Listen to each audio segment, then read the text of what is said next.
most active during dawn and dusk hours.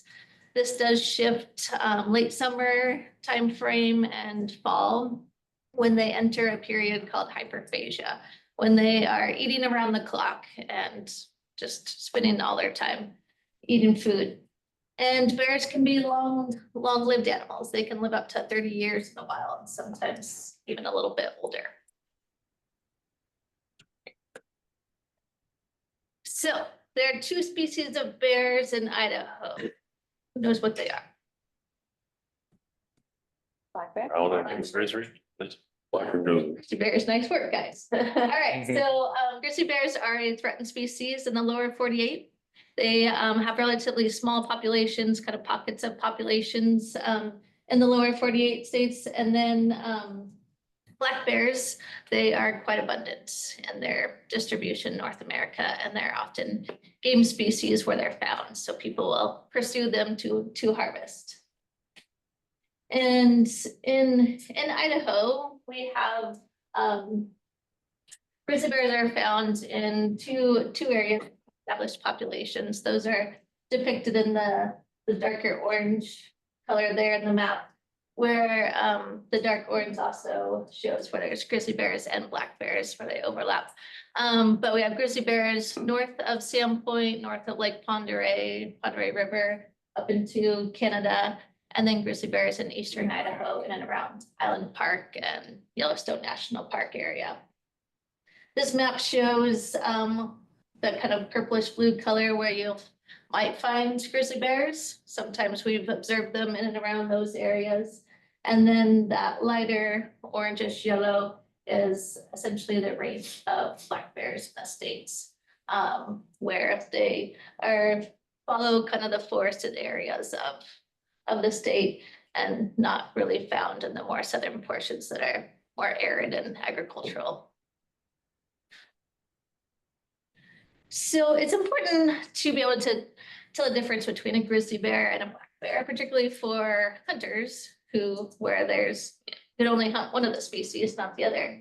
And although there are distinct differences between the 2 bears as far as their physical characteristics, they can be kind of quite subtle in those differences, and telling them apart can sometimes be more challenging than you would think.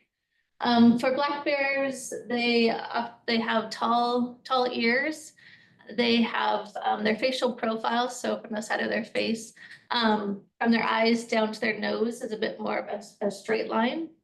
They do not have a prominent shoulder hump on their back, and they have relatively short claws. Their claws might be 1 inch, 2 inches long. Grizzly bears, on the other hand, have short, more rounded ears, kind of like teddy bear ears. They have a dished profile, so from the eyes down to the nose, it's kind of a bit more concave. And then they have a prominent shoulder hump. This is just a really well-developed muscle that they use. They're highly proficient diggers. And then they have pretty darn long claws, so their claws can be anywhere from like 2 to 4 inches long. And as this slide shows, color and size is not a reliable characteristic to determine species. That's because they come in a variety of different colors and sizes. Here is the different color faces of black bears, where they, of course, might be black, they could be blonde, cinnamon, even white. Those white bears are found on the coast of British Columbia. And then you can see the different color phases of grizzly bears. Very similar. So again, color is not a reliable characteristic. All right. I know it's early, but we're going to test your skills. So what is this? Grizzly. Nice. So you can see the prominent shoulder hump there, kind of those rounded ears. You can see a bit more of that concave facial profile and some long claws there. How about this guy? Black bear. Black bear, yep. So you see that kind of straight line from the eyes down to the nose, bigger ears, shorter claws, no hump. How about this one? Black bear. Nice. Black bear. Grizzly. Grizzly bear. Black bear. Grizzly? It's a tricky one. Yeah, that's a black bear. It's a black bear. It's a grizzly bear. Mm. But it's a tricky one, and that's why it's quite challenging at times. Pointy ears. I know the ears Mhm. make this one a bit more confusing. You can't see the claws well with that photo. But you can see more of the dished face compared to the black bear. Oh, this one, Black bear.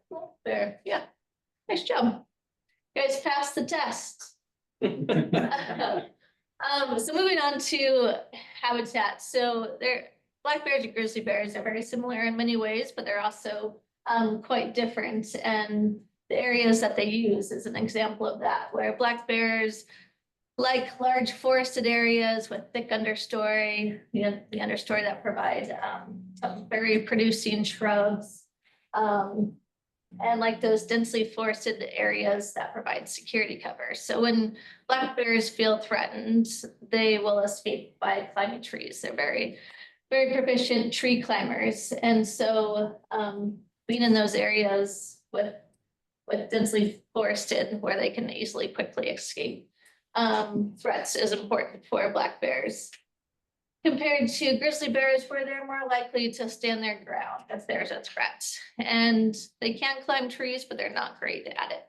And so you'll often find them more in more open forests. So forests with meadows in and around grasslands and often high elevation areas.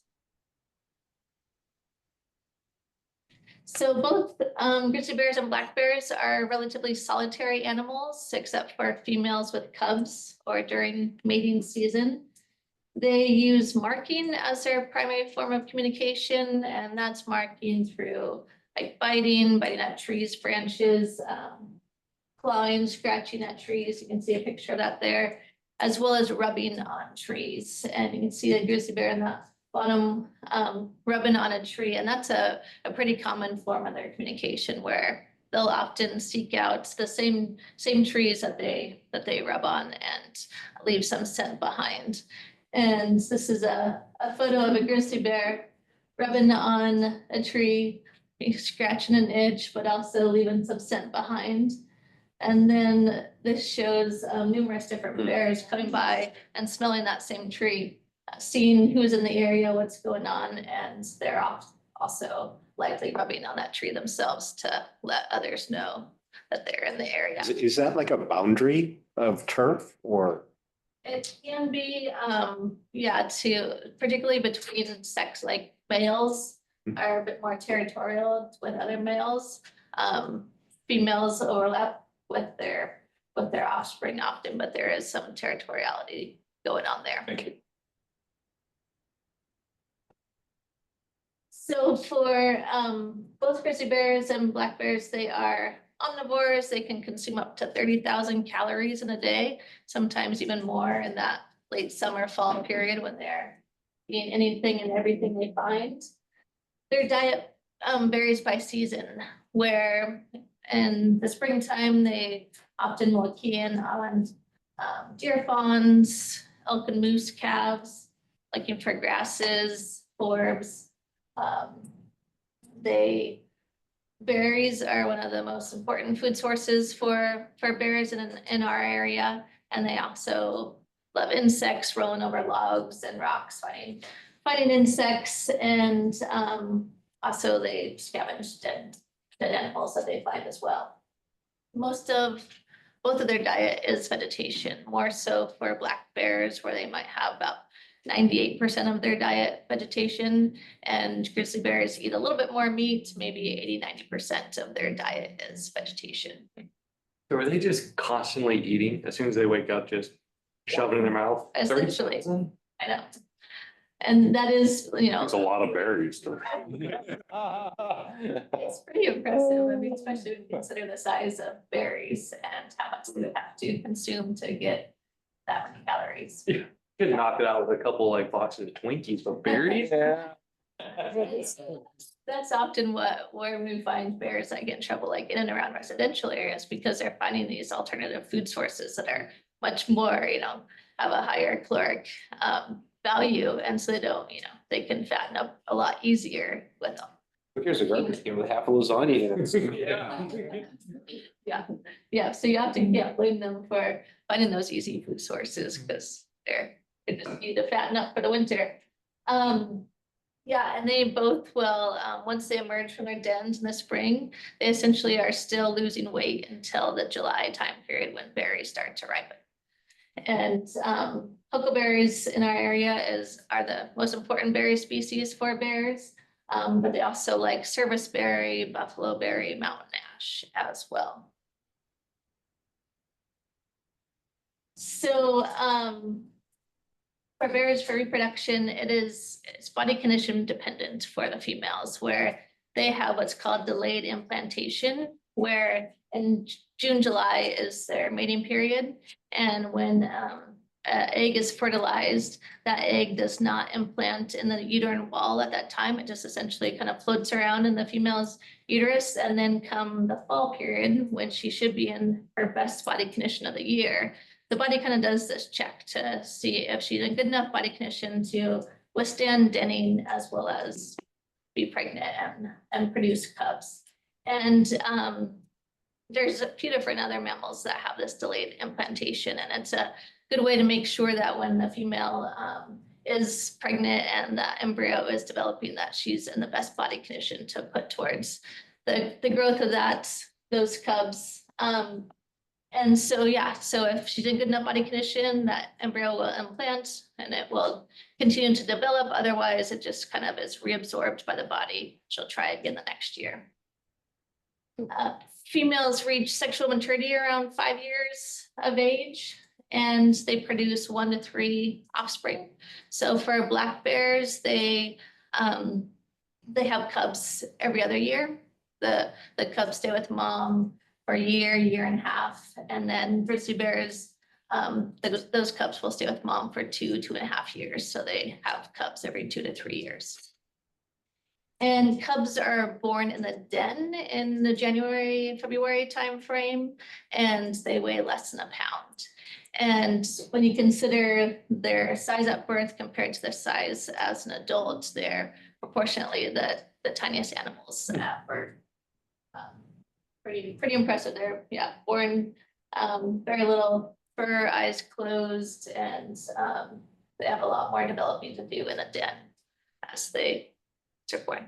So is the bear still hibernating when she gives birth, and like is she awake to take care of the cubs, or the cubs know how to take care of themselves? She is awake.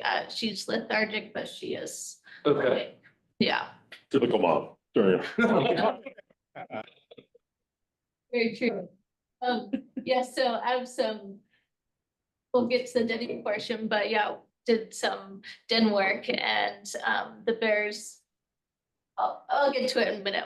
I'll touch on that in just a second. So lastly, we'll talk about denning. So bears go in their den as a response to low food availability. They often in our area will enter their dens late October, November timeframe, and emerge from their dens in March, April. Females with cubs are often the last ones to emerge from their dens. And there are areas where bears are, like in the southern portion of the US, that might have food sources available year round that some bears don't even end up denning. Maybe just females, pregnant females. So bears are not considered to be true hibernators. They are highly efficient, and they enter a state called torpor, just this kind of a light sleep state compared to hibernation. But their body temperature only drops a few degrees. Compare that to a true hibernator like ground squirrels, where their body temperature becomes that of the outside ambient temperature.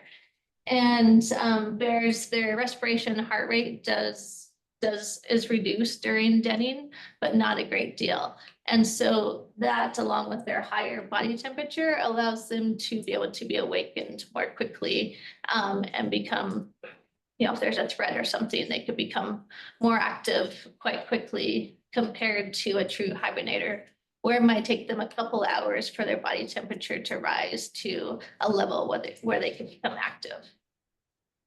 And for bears, they do not, during their denning period, they do not eat, drink, urinate, defecate.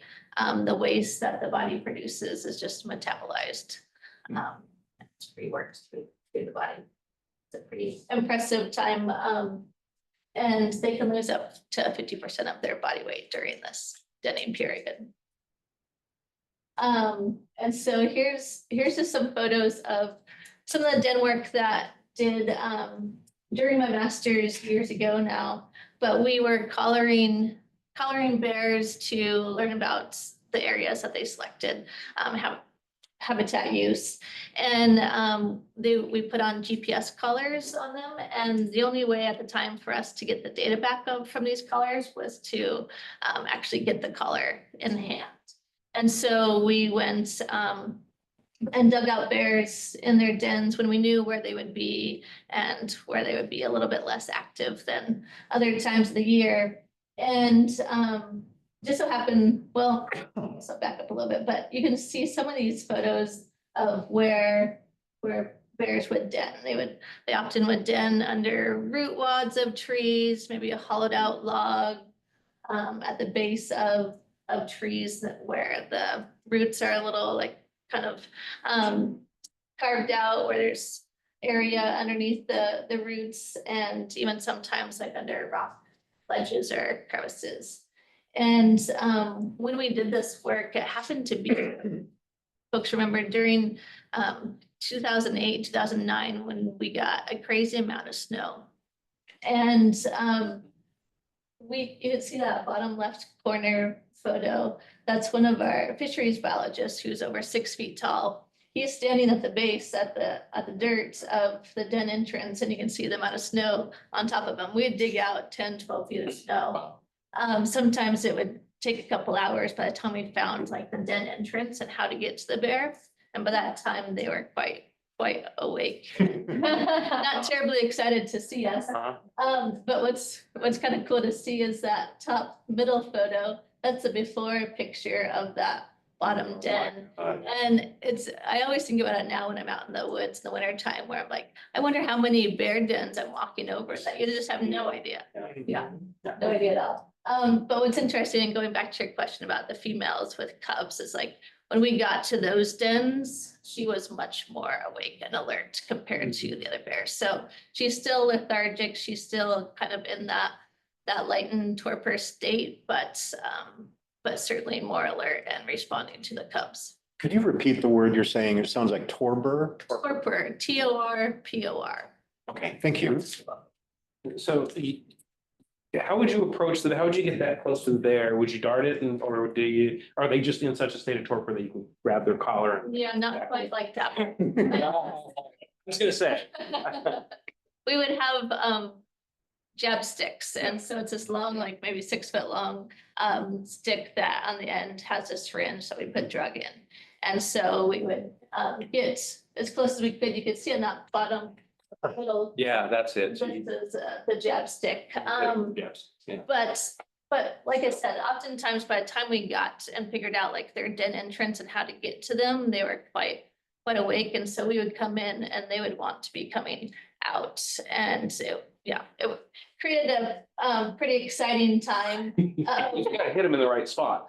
Yes, For sure. There's a not so happy bear That's looking right at you. Yeah, we had a female that had cubs that was more alert and awake, that she just continually swatted at that jab stick, and we had drug that she was able to get the syringe top off and drug fly everywhere and have to continually So try. is this job specifically for expendable master students? Is that? Sorry about this. Yeah. You don't want to compare scars with her.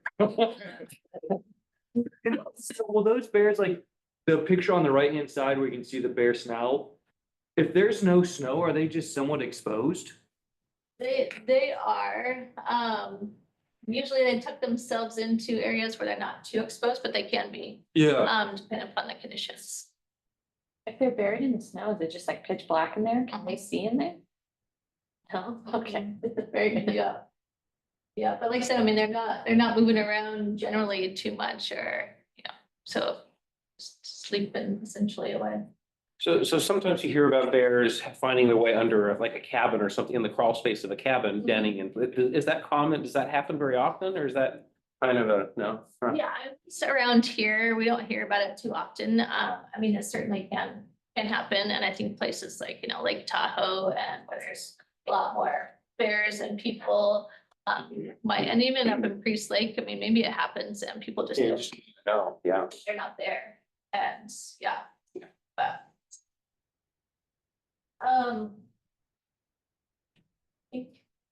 I think that's might be all I have for a quick run through, but I don't know if you guys have any other questions. I have one. For that delayed fertilization of the egg, is there an evolutionary advantage to that? Like, why has the mating season just not shifted to later in the year? Yeah, I don't know why the mating season hasn't shifted, but it's, I mean, certainly an evolutionary advantage where the embryo is waiting to implant when the female is in the best body condition and where she can put all the resources that is needed to produce, the most robust cubs. And so, I mean, there's numerous animals that have that adaptation where it's skunks, some weasels do, just to make sure that she's pregnant when she's in the best body condition. And sometimes it is also a timing of then when those young are born to then coincide when there's the best food sources available as well. So. Interesting. So what is the bear population? I had me thinking like the bear population in North Idaho has got to be kind of big. And if you're out in the woods, the chance of walking by or skiing over I've bears. seen plenty. Yeah, like I think about walking around, bless you, in the summertime and you see them, like, I guess, are they just den kind of everywhere out there and we have no idea? I mean, in some ways, but they do occur at a relatively low density, so it's not like Yeah. there's a ton of them. They are, quite abundant in our area, but they are at a relatively low density. Yeah, It's thought that maybe in our area there might be a bear every 2 miles, 1.5, 2 miles. okay. Yeah, but spread out. Is the population denser the farther you get from human population? Often it is, and that's usually in response to lower harvest pressure. Mhm. I've definitely seen a lot up in the Selkirks. Mhm. I've seen almost every time I go backpacking up there, I see bear or sign of bear. Back to there, yeah. I feel like up here it's been deer, elk, bear, and moose on the things that, the bigger, larger animals that we've seen. Mhm. And zero caribou that I've seen, so, yeah. I don't think we have any caribou in Idaho anymore. Do not. No, Okay. not that have been Yeah. observed in probably 5 or 6 years. I think the last ones were rounded up and moved as a trying to save the herd Oh, really? project. Yeah, there's a whole thing I read about it some years ago. Yeah, Yeah, maternal pen up in British Columbia. okay. So, On an annual basis, are there very many like human bear attacks, interactions like that around here? I don't recall reading much of anything. certainly interactions, not necessarily attacks are rare. Okay. Those close encounters are rare, but we have had some grizzly bears that have been shot in self-defense. Yeah. And then the grizzly bears are endangered species, but are they endangered? And I remember reading some about Fish and Game saying they are. I don't remember exactly what the story is, but is there a pretty healthy population of grizzlies here? Relatively so, but when you consider like the northern populations, the Selkirk and Cabinet Yaak ecosystems, they are small populations where there might be, I don't know, 60, 80 bears in each of those areas. When you add in Canada, there is more. But anyway, so they are small populations there, but the eastern grizzly bear population in Yellowstone is, I mean, when you then factor in Wyoming and Montana, larger, like maybe 800,000 bears. Okay. I had read that they're seeing more grizzly activity through the Bitterroots. But your map didn't have that area as a like That's established a habitat maybe area. present, right? So, yeah, so we're often seeing them there, catching them on game cameras or Mhm. different observations in that area more frequently than previously, but not. We assume that there's maybe a couple there, but we not documented like established rather than just kind of moving through and finding some area to go. Is there any impact or like, I don't know, engagement between bears and wolves? I mean, certainly there is some, there's thought to be that some wolves dig out bear dens, and go after them. I don't know. I haven't seen that. I think it does happen, but probably at a very low. Not documented or anything? I think they're probably, I mean, I bet we Yeah. find some documents of that, but it's not a very common thing. I've watched them have a spat over a carcass in Yeah. Yellowstone. Oh, and I'm not sure yeah. whose carcass it was, but Mhm. Yeah. standoff. Yeah. So both scavengers, if there's food, they'll Right. scavenge, and the two come across the carcass. Didn't seem very happy with each other. Interesting. Not in fighting, but yeah, Yeah. it's fun to watch. So the, like, percentage of diet, does that change depending on where they're at? Like, Yes, so it's 80-90% herbs here because that's really what's here and easy to get to, right? for sure. Yeah, if you compare it to like coastal bears where they have the fish Mhm. food source, and that would be much higher. Yeah. Are black bears and brown bears like truly separate species, or do they ever like interbreed? They don't. They don't? Okay. They diverged too long ago to be able to successfully breed. Polar bears and grizzly bears can, but not. Sounds kind of like a nightmare. Mhm. Like Super how bear. Right. Yeah. Grizzlies or. Grizzlies. polar name's I like roller bear better. bears. Have you? Okay. That's a trivia question. Is it? They back pocket. Speaking of that, have you ever observed man, bear, pig in North Island? Yeah, bear pig. No. So we talked about the density and population being like one bear every 1 or 2 miles. What's their range if they have to consume 30,000 calories a day? I mean, they must have a pretty big range to have that big of a food source. For sure. For black bears, maybe a female might have like 25 square mile home range. A male might be 50 to 100 square miles. And then look at grizzly bears and it's even larger. Where a female might be the 50 to 100 square mile range, and I think males maybe 200 to 500. So yeah, a large area that they do cover. And if there's a year where food sources are low, like a huckleberry failure, something like that, then they'll wander even farther and into areas that they don't normally, but just in search of food. Do they verbalize much? I think I heard a grizzly bear growl or like roar something one time. Mhm. And I just remember you like feel it kind of in your bones, like kind of shook you a little bit. Do they do that often or is that? Yeah, they do vocalize. Yeah. Yeah. Okay.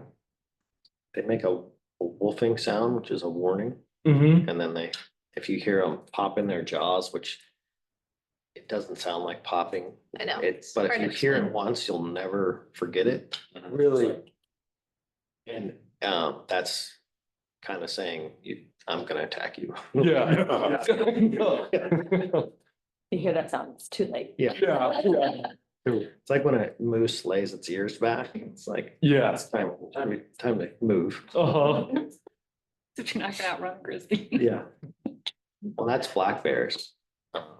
Do grizzlies do the I don't same? know if they do. I've never. I don't think they bother. Just go. Yeah. Yeah. But black bears do that, pop in their jaws when they're threatened. Is it grizzlies you lay down, black bears you fight?